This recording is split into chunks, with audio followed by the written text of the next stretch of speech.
So you've got your brand new rod and reel and you are ready to go catch some fish. First thing we got to do is get this thing strung up. So have a look at the rod and it's going to tell you the weight of the line that you can use and the weight of the lures that you can use. And you want to make sure that you pair that up properly for your optimal casting distance. So this one here, I have a 1 to 4 pound line. This is a panfish rod. I've got some 4-pound test right here. So what I'm going to do, they do have fancy tools that you can use that make it really nice to spool up your line. But we're just going to use the rod itself because this is a pretty average situation where who's got money for those fancy tools? Not even the fishing store's got that. So let's have a look. Sticker there, get that off. The reel is going to tell you how much line it holds if you're using monofilament or braid. In this case, we're using monofilament. I have a 300-yard spool here, and I can see right there, it looks like on 4-pound line, I can spool up 140 yards. So I got lots of extra on this for my next rod. So I'm going to use what's called an arbor knot. So I'm going to run my line through the eyelet on the rod. I'm not going to run it through all of them because it's a 7-foot rod. That'd be a little bit difficult to manage.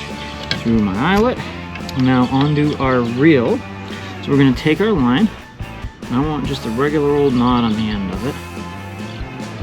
Got a nice little knot right there. Trim that off. And now what I'm going to do is just tie, basically I'm going to make a loop here. And it's just a regular old knot, not like a slip knot. There we go.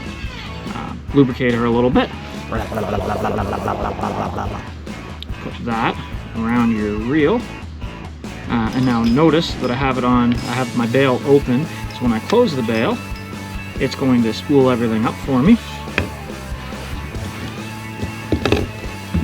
Keep a little bit of tension on your line, keeping in mind this is 4-pound line. I don't want to overdo it.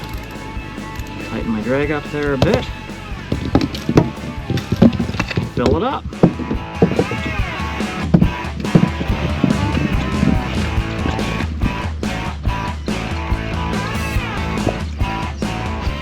I'm going to stop right about there when the reel's not fully filled out to the edge of this pool, but we're pretty close. So if you overfill this thing, when you cast it out, you're going to get a lot of snags and tangles in it, and it's not going to be so great. So now at this point, we're ready to cut our line off. Make sure you tape this part here so it doesn't just everywhere, and tie your lures on and go catch some fish. See you in the water.